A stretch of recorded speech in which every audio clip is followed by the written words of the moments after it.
ideas in this platform. So yeah, thank you very much for hosting it. Brilliant. Thank you very much for joining us. And yeah, I'm just loving the range of different backgrounds that we've got here, different functions within organizations. We've got venues, we've got ground staff as well as event organizers. So yeah, I think this should really make for quite a lively conversation. And look, I do have a rough script and a rough guide that I'm going to try to follow. But look, I think because of the range that we've got, please do feel that you can jump in and take the conversation in a different direction and ask questions as you would like to. But just to sort of kick things off, I'll kind of group the questions that we got in advance into 3 areas. Some are questions that relate to how organizations and leadership are approaching diversity and inclusion, and that might address some of the points from the likes of Heather and Richard around, where do we start potentially.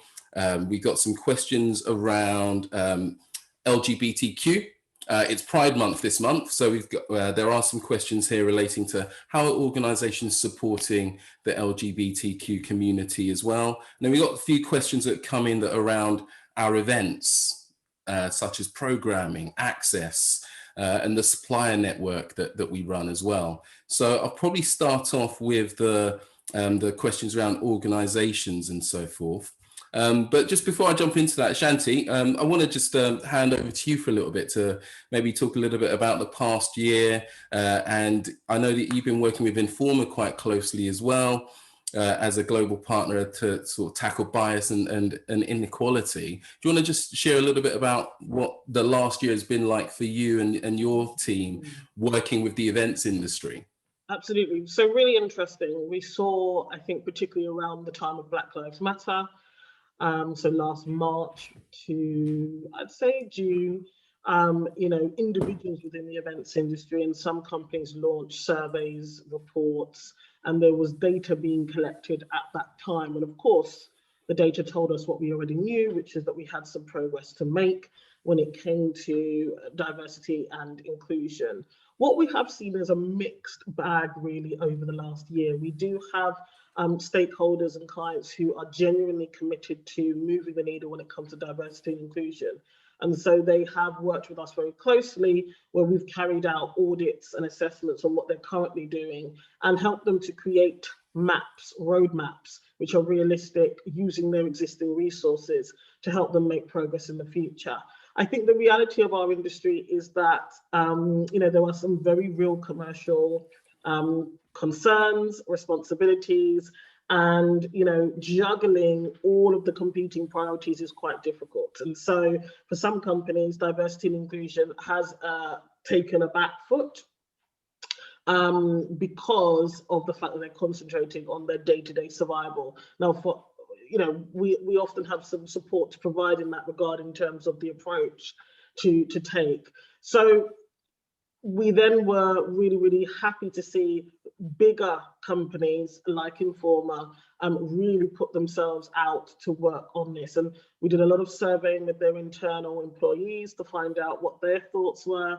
And we were able to identify the main strands of diversity for these companies that they need to be working on. Now, it's really obvious that race is one of them.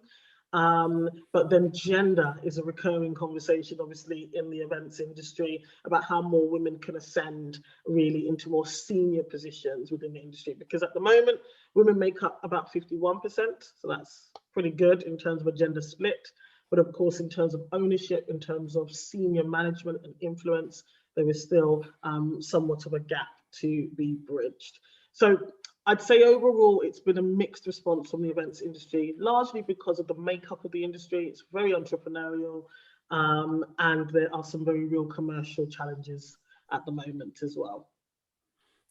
Thanks, Ashanti. I mean, I think it's really quite interesting that, as you say, an organisation like Informa, despite, and they've recently announced, what kind of losses this year is going to mean for their business, and we're all feeling pain in terms of running events right now, and where there's very few that, if any, that are in profit right now. So the fact that there's organizations that, despite that, against that backdrop, we're still investing significant time, energy, and resource in D&I is it says quite a lot, doesn't it?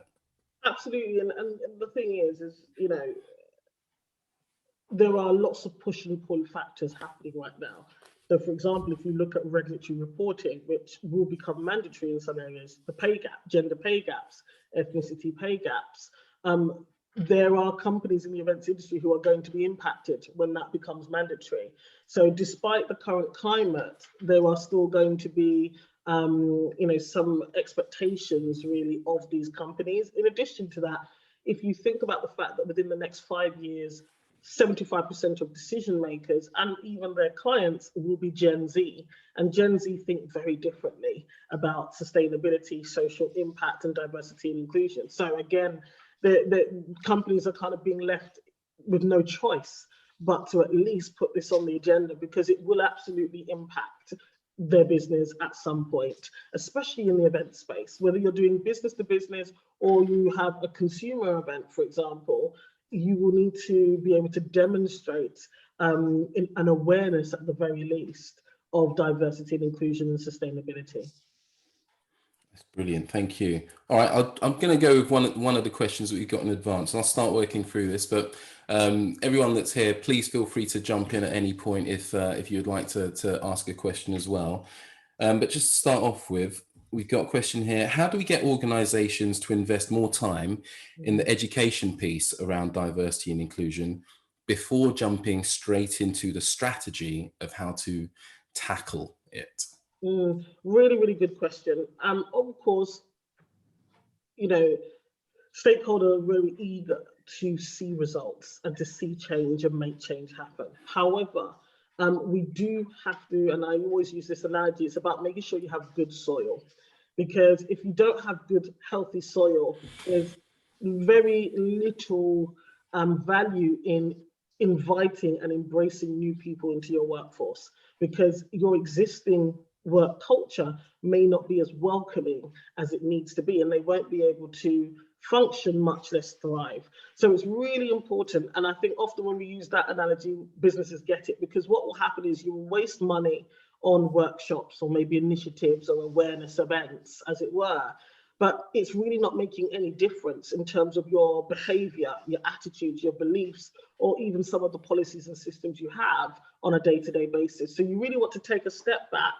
And of course, that does require some vulnerability, transparency from senior leaders or stakeholders who are responsible for these initiatives, because sometimes the conversations are uncomfortable and sometimes the action points that come out are completely new. And so people are scared, they're worried, they're anxious about how they get the buy-in, they're anxious about how they lead on these initiatives. But it's super important you get the soil right so you get more buy-in, so that you waste less money in these pursuits as well. You don't end up, launching some initiatives and then realizing people don't understand what this is even for, or the stakeholders or the managers that you've involved in the initiative are ill-equipped to actually have these conversations with their teams, to change their behaviors when it comes to talent management, to change the way they recruit in terms of reducing bias in that process. So there are some very kind of, quite frankly, financial reasons, very important financial reasons why you want to do the education part first,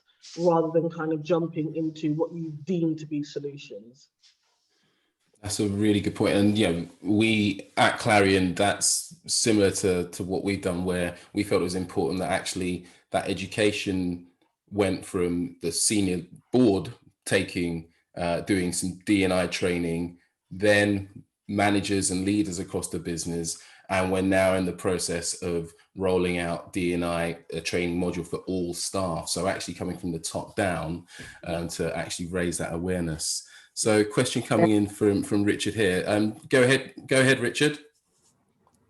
Yeah, sure. So it was on unconscious bias training. Now, I've done it myself many years ago, but kind of as part of this journey over the last year, I've read a range of views as to do people see the value and usefulness of this? And I was just wondering what other people thought on this platform as to whether you would recommend it as something that kind of is mandatory for all employees to do, certainly for managers.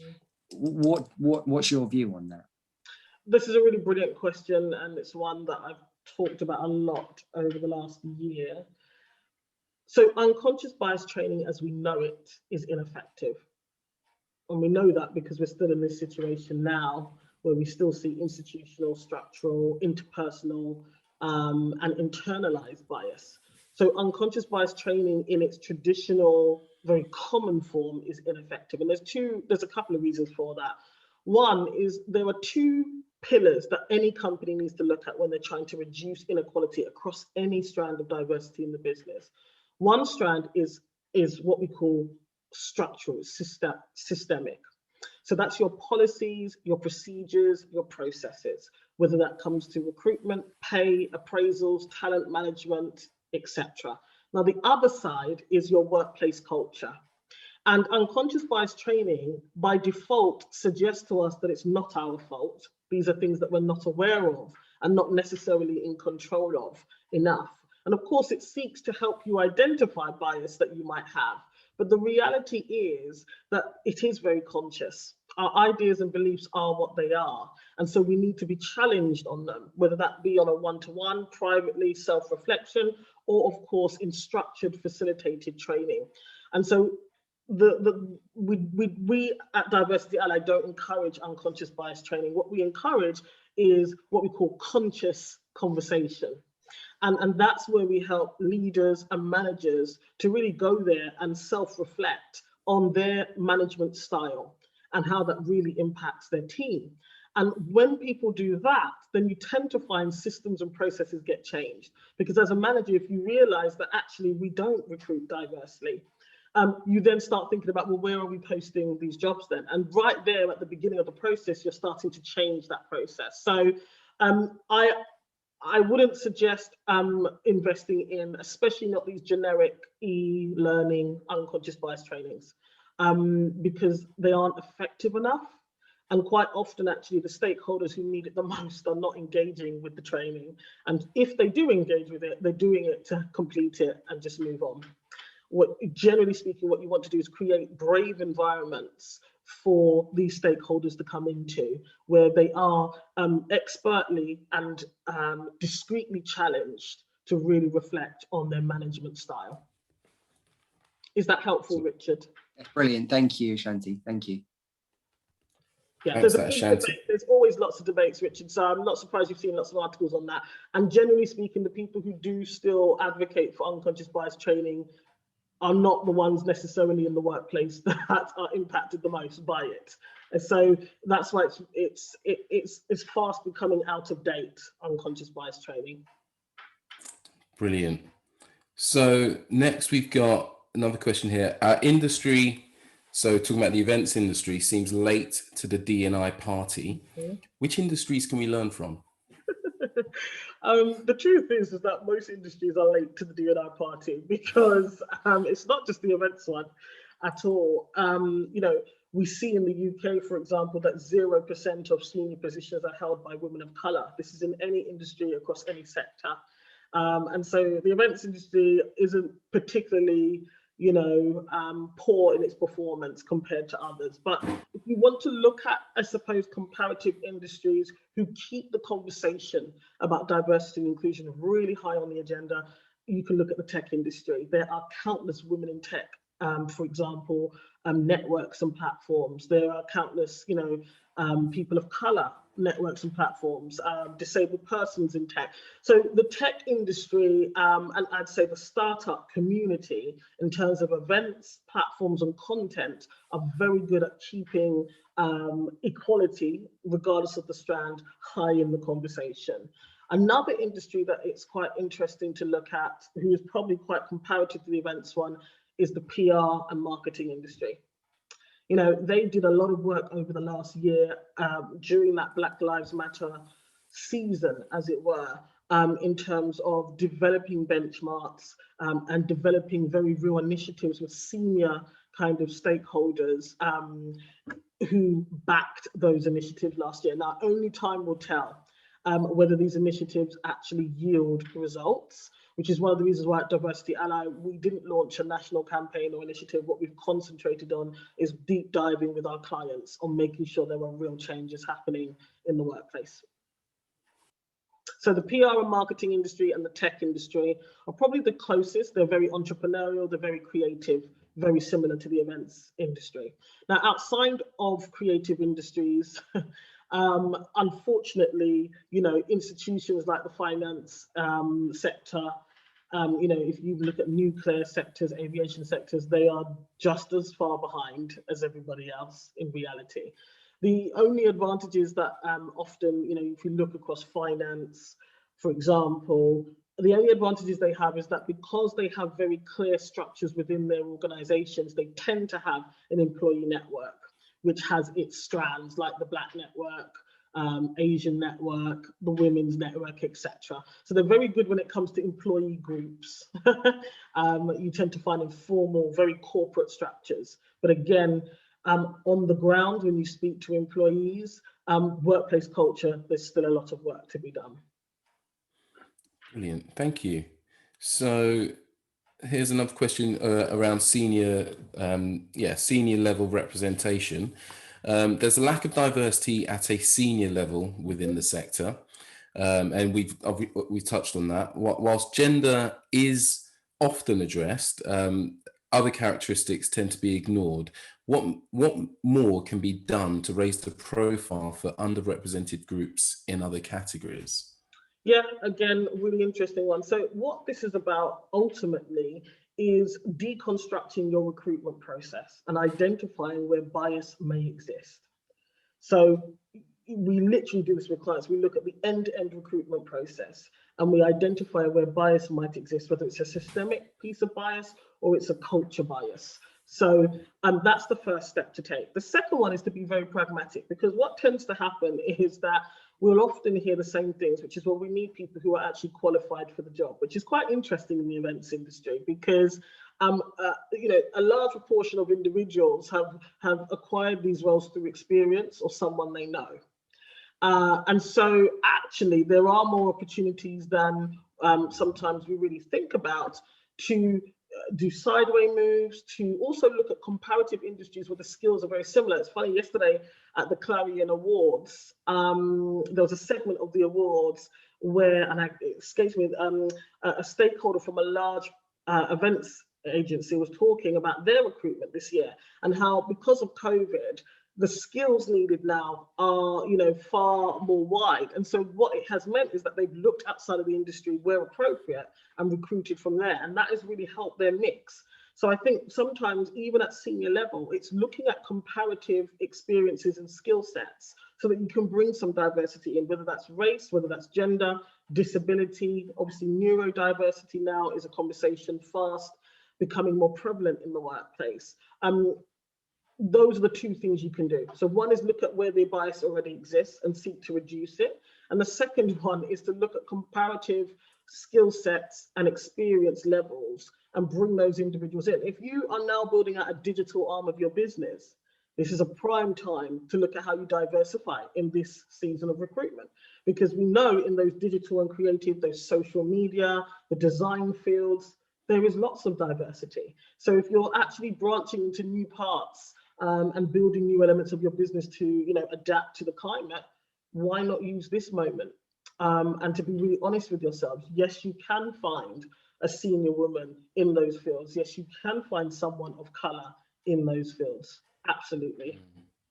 That's really interesting. Like even I know that, yeah, I've recruited with my biases in mind. For example, you know, coming from a sporting background, I look at a CV, and if someone has played a particular sport, I think, you know, I feel like, I think I'm going to get on with that person. They may have similar traits and characteristics to me, but actually, that's not. Yes, it's taken me consciously to have to actually park that to one side when assessing candidates for any roles. It's really interesting you say that, actually, because here's the thing. This is that piece about workplace culture. Because we've come to start, we're in a place where we think about who would fit in, who's the right fit, who would they get on with.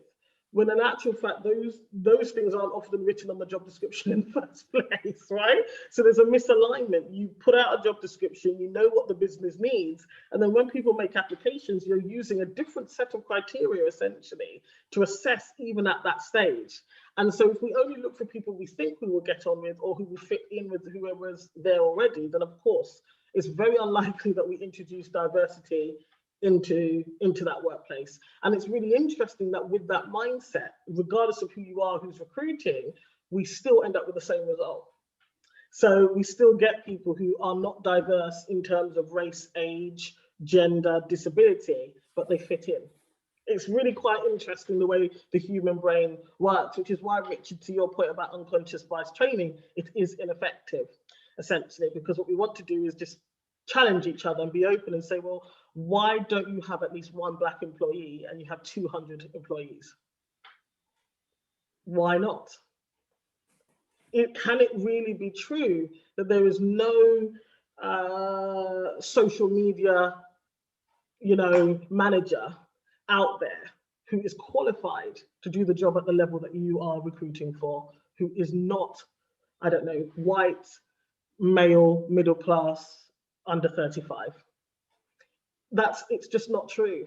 And so when we start having those open conversations, and then of course providing the resources and tools to recruit more diversely, then we start to see some change happening. But of course that can be quite uncomfortable in reality. Ashanti, can you talk about some of those tools and methods to be able to achieve that? Absolutely. So for example, it's really looking at debiasing your job descriptions. So quite often the language used in job descriptions is very specific. So some words that we tend to use is, for example, if you use the word outgoing, for those who have invisible or visible disabilities, they don't see themselves as outgoing because they think sometimes I have less energy. I'm not energetic every day, right? So in their mind already, they've decided they're not applying for that job because they'll be expected to be on 100 all of the time. So, pace is another word, isn't it, that we love. We love it. Yeah. Which one was that, Cheryl? Pace. Pace. Yeah. Fast pace, don't we? Yeah. Yeah, that's a good shout. Really good one. Energetic, outgoing, aggressive, competitive, alert, all of these things. We know, particularly for those who have neurodivergence, for those who have disabilities, these are things that they look out for and it is subconscious for them. They might see the job and want to apply, but then they doubt whether or not they'll be able to do the day-to-day, actual day-to-day responsibilities. And of course, half the time they can, which the next thing I'd look at after job description content is also your process. So for example, CVs obviously are used quite a lot, but actually situational based questions tend to be more effective, because what happens when you use situational based questions is that you are actually, generally speaking, the situations are an accurate reflection of what the job requires. And so those who are answering are effectively demonstrating whether they can do the job. Whereas when you ask for a CV, you're looking at who the person is, which is a very different way of assessing whether somebody is eligible or can meet the criteria. And it allows people to, well, it means on both sides, really. You're not looking necessarily solely at education. You're not looking at, how old they are, maybe either, where they've worked before, and you are not in a position to make as many assumptions as you would with a CV. So situational based applications are very effective for broadening your candidate pool, essentially. Sorry. Go ahead, Cheryl. Let me just add. Have you got an example of an application for, or it would be really great to see something, a real best practice around that? One of the things that I'm really trying to find, absolutely, is a great template for a job ad, or this. It would be so helpful. I will look into my folders because I do have some templates. I'll look into my folders, and Sarah, sorry, if you just remind me, I will find them and I will share them. That would be amazing. So yes, you want to look at your language. Even in your job description, what you want to do is have like a statement that shows your commitment to diversity and inclusion. So LinkedIn, IBM, various companies do it. But even if you know you're not diverse, it at least indicates A, you're aware, and B, you're working on it in some kind of way. And you know, it can be as simple. So maybe you do not have racial diversity. That's fine at the moment. It is what it is. But what we find, some statements then, in the absence of those pointers, they will have things like they will mention maternity pay. They'll mention the other employee benefits that they have, but they will do it in the job description at the end in a paragraph, basically. And that indicates to anybody who's looking that you at least care about your employees, right? You're citing the things that you already do.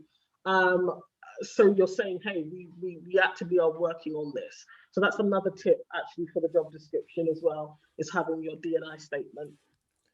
I'm going to come over to Sarai in just a second, but just to follow on from that, Ashanti, and maybe anyone else on the call might have some input on this. Obviously, organizations are recruiting in the events industry now, and has the recruiting industry changed at all? Like, if I was to call a recruitment consultant tomorrow and say, I'm trying to fill this role, would they be using some of these tools that you've just mentioned? Would they be saying, Michael, you need to redo this job description because it's not diverse? Would they be challenging me on that? Or is it on us to challenge them?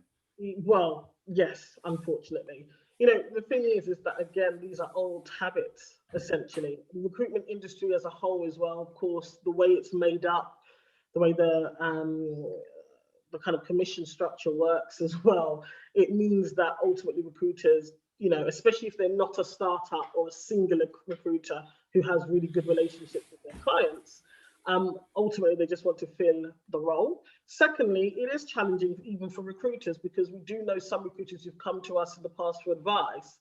Their client just may not be interested essentially in recruiting diversely. They don't care. And so they say, look, use what you usually use. And so I know it is challenging in reality for the recruiters who genuinely would like to recruit in a more diverse way. But for the most part, unfortunately, recruitment agencies don't. They still use things like LinkedIn. Now, we know already that LinkedIn is not the best platform to use to reach diverse candidates. It's just not. And so if you only post on LinkedIn and you're only using your connections, and of course, you're not going to get diverse candidates even becoming aware of the role. Half the time as well, if you are, even if you're not a recruiter, but you're using LinkedIn to recruit, you know, a young Black person may look at your profile and see that you have no diversity in your company. They might go and look at your organizational chart, for example. They might look at your social media posts on your socials and see that you don't really have any diversity. And so they may not be inclined to apply, essentially, for the role. So there's those considerations, which is why it's really important for organizations to have their own set of standards. And if you are using a recruiter, you can either share those resources with them, or gently let them know that you would like diverse candidates and you're expecting them to at least try. I think that's a really good suggestion of having our own sort of, you know, like in marketing, you might have a style guide that you'll hand to an agency. This is what, you know, our brand needs to look like. Well, you can also do the same when recruiting for roles. I think that's a really good idea. Yeah. So Saray, you had a question. I saw your hand was raised. Hi, it was just about, I don't know if it was really about language or more about framing the conversation, but I think obviously in the last year or so, there's been a huge Black Lives Matter movement and loads of people are supporting it, which is absolutely right and appropriate. But I think sometimes there's a danger that businesses can go, oh, we're supporting Black Lives Matter, so we're doing our thing. And I'm wondering, how do we change the racial conversation to not always focus on Black and actually focus on racial diversity? Because I think absolutely, and it's quite right that the focus was on Black Lives Matter for this period and should be continuing to be. But there's lots of other underrepresented races as well. And I'm just wondering, how do we widen that conversation? Because it's too easy to just go, okay, I'm supporting Black Lives Matter and that's it. How do we make it a wider conversation? Well, this really demonstrates the problem that we see in this area. One is that there's too much reliance on social justice, on politics, and on social media. at the moment to inform workplace culture decisions. And I think that's a real problem, because what we see is companies trying to replace the things they should be doing with a social media movement, essentially, which is entirely inappropriate. And sometimes they may even hire a content creator or an influencer to come in and talk to employees about, you know, equality, which is not appropriate, because they are activists, they are not practitioners. So you do raise a really good question. So I think a lot of this lies in stakeholders in an organization who are responsible for this actually getting proper training and awareness on the issue. Because when you understand what systemic inequality actually is, you then understand it isn't just about one particular subset of people. It is split into 4 structures. I may actually just share screen and show you, if I'm allowed to. I don't know, do I have permission to share screen, Sarah? I think you do. I think you should be able to. But there could be something that's quite useful, if I can find it, to show you, because this is the reason why we do the work we do. We encourage stakeholders to come into a discrete conversation where we can honestly explore and discuss what diversity and inclusion actually is. Because when you do understand what it is, then you recognize that there are multiple strands of diversity and inclusion that all need focus. Have I found it? Yes, I have. I'll share screen in a moment. There's a diagram that I wanted to show you that we use in these conversations that is just really quite effective. Who did we? Yesterday we did. Okay. Let me bring it back up on the screen.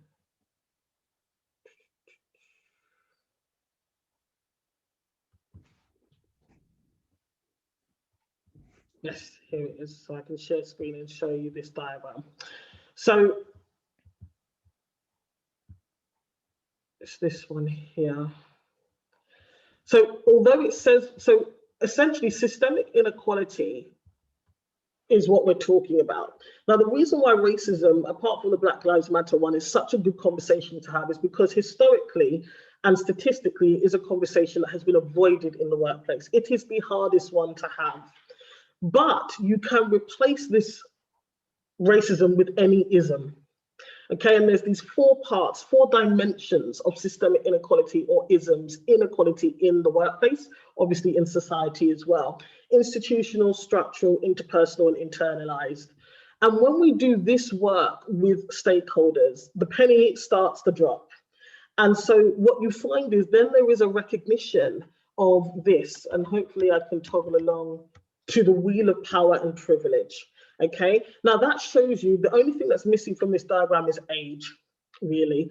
That should be on here. But you can see there is more to diversity and inclusion, more to inequality in the workplace than skin color. In fact, most human beings may occupy one or more of these temporarily or permanently at any point in their work life. And so it's about these stakeholders and organizations recognizing that. And once you recognize how the wheel of power works in the workplace and how marginalized individuals can become in the workplace, then you will obviously work with external experts and facilitators to develop programs that are inclusive. I won't use the word broader, but definitely inclusive. So you start talking about other communities and cultures, essentially. You know, so you start talking about non-binary even. And so that the gender conversation isn't just about male and female anymore. Suddenly you're talking about neurodiversity, which anybody can have significant neurodivergence, essentially. So hopefully this is a really helpful diagram, the wheel of power and privilege. If you could share that, that'd be brilliant. I can see a lot. I mean, I imagine a lot of us would find a lot of use for this if you're happy to share it. Yeah. So we often use this as the seat of, you know, these discrete sessions that we do with HR, with CEOs, board members, trustees, etc. Because this really starts to help the penny drop, essentially, about not relying on one main social media movement or a trendy conversation when you are trying to develop D&I programs. Brilliant. Thank you. That's really helpful, Ashanti. Thanks. So on that, I'm just going to move on to, oh, can you hear me okay? Oh, cool. Sorry. Just going to move on to some questions we've got specifically around LGBTQ. So up first, we got, how might we make it safe for those that identify as gay or lesbian to be out at work? So the first thing I always say is that there's no such thing as a safe environment. We have to accept and understand this. There is no safe environment really for anyone. Most of us come to work separating some part of ourselves, essentially. It is a risky thing to bring your whole self to work. It just is. For everyone, even if you're white, male, heterosexual, it doesn't mean you're totally happy in the workplace setting. It doesn't mean you're totally comfortable. So you can create brave spaces though. Spaces within which individuals feel as if they could, if they wanted to, share something about themselves, who they are as people, and how that makes, how that affects their life and how they want to show up in that workplace setting. One of the key things, there's two key things you can do, and often it is by leaders being vulnerable, which I know is counterintuitive because in the workplace setting, we are rewarded for exhibiting certain qualities that are not particularly open, transparent, leading with vulnerability. But that's really helpful when you have leaders who are comfortable, willing to share parts of themselves. And it doesn't have to be about sexuality, for example. It could be about, what's it like for them to be a working parent, for example. But that can create brave spaces where individuals may feel inclined or comfortable, should they want to reveal something about who they are, such as their sexuality. So that's the first thing, leaders leading by example. The second thing is, especially with a topic like this, if you don't know or have existing employees who may have, and I'm always in my head when I say these things, it's really annoying because everybody has a sexuality. So the point is, if you want individuals to share or feel more included in the workplace, regardless of their sexuality, then what you can do, for example, and again, the Clarion Awards did this really well, there were some films and some great footage of people sharing first-person experiences. So even if those experiences don't come from your company, look for comparative companies, comparative and appropriate content that you can find, and create brave spaces where you can share that content, whether it's on the intranet, via email, maybe an appropriate awareness event. And what you tend to find is that individuals who feel some connection, individuals who are comfortable, may start sharing their own experiences as well. They may even feel inclined to support the organization in doing other things, doing more in this area. It's a really interesting one there because even with our organization, we were thinking about Pride Month this month, for example, and how do we put some programming together to support those from an LGBTQ background, and we couldn't, our leadership couldn't identify any within any people that may identify within that characteristic in our company. So what you're kind of saying is also that leadership has to start that journey first in order to make it a brave space, and rather than forcing it. I've been asked this question a couple of times, and that's the other thing, Michael, you'll know offline the conversations we've had. We do get approached. We'll get approached about anything. It could be any awareness month, and a company will say, "Can you come up with something?" And we always say no deliberately, because the fact of the matter is it has to be nuanced. It has to be authentic. It has to be transparent. So I, as a facilitator within the right context, can open up a conversation about this, but it's not appropriate for me necessarily to lead on the first person elements of it, for example, right? So we, as a matter of course, always say no and highlight that to organizations, because it forces them to be more creative and be nuanced and think about how they can address these issues in a kind of discreet, respectful way.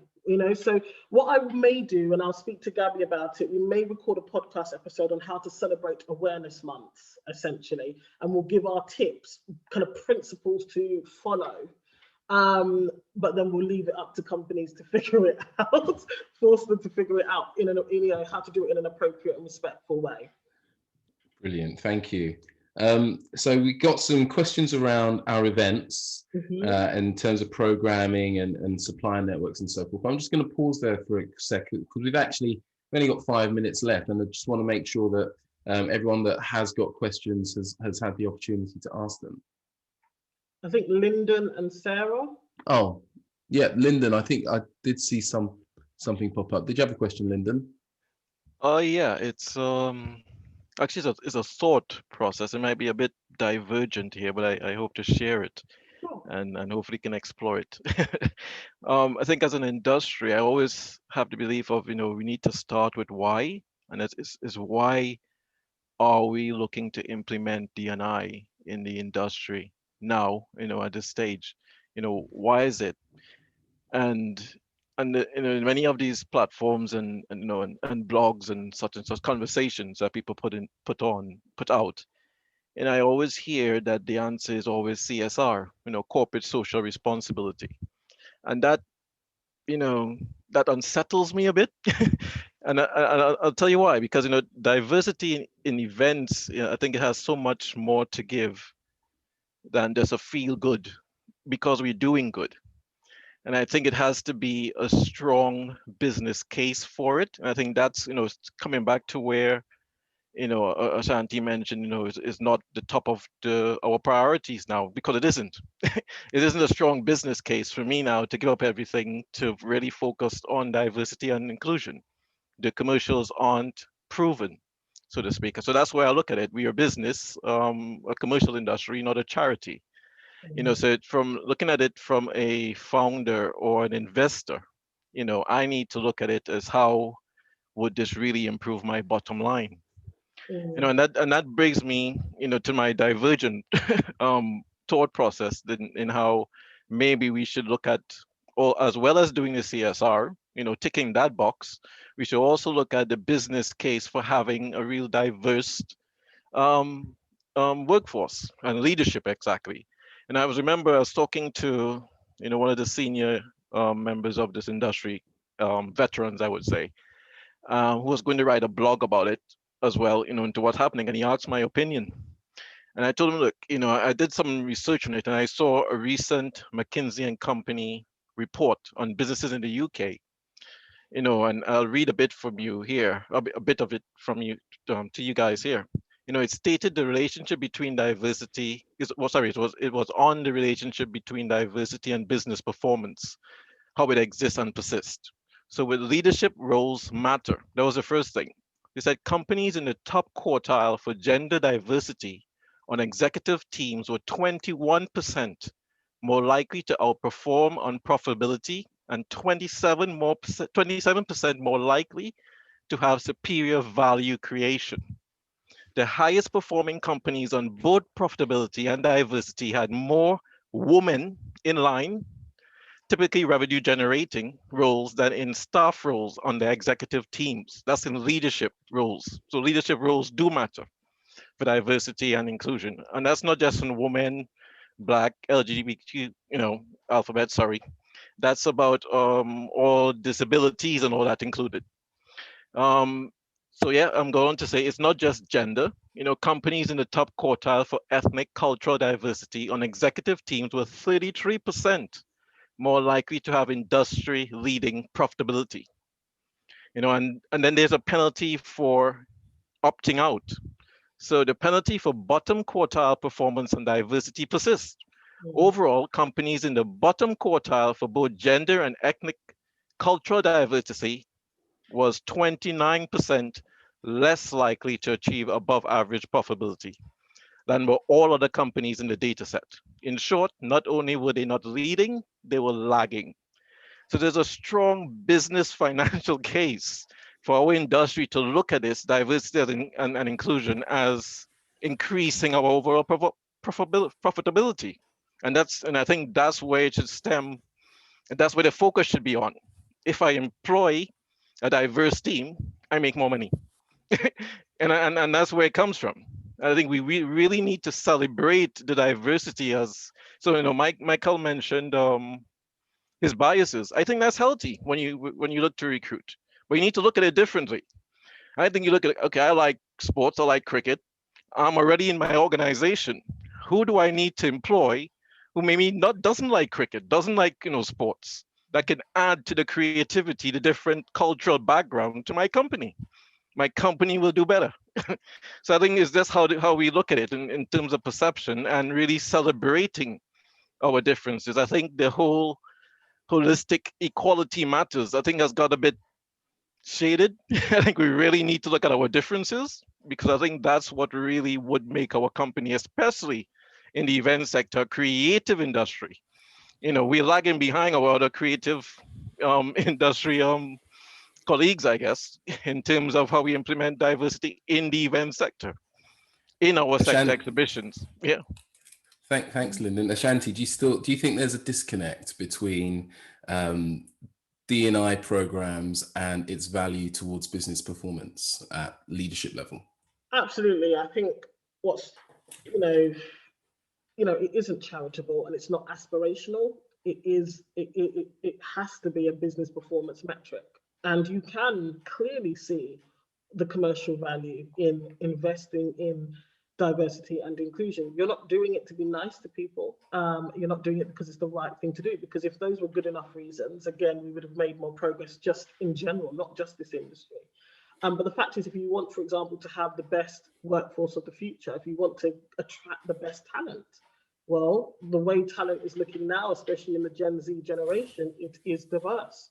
So if you're not recruiting diversity, you are missing out on some of the best talent, which means that you won't have, or you won't remain competitive, as it were.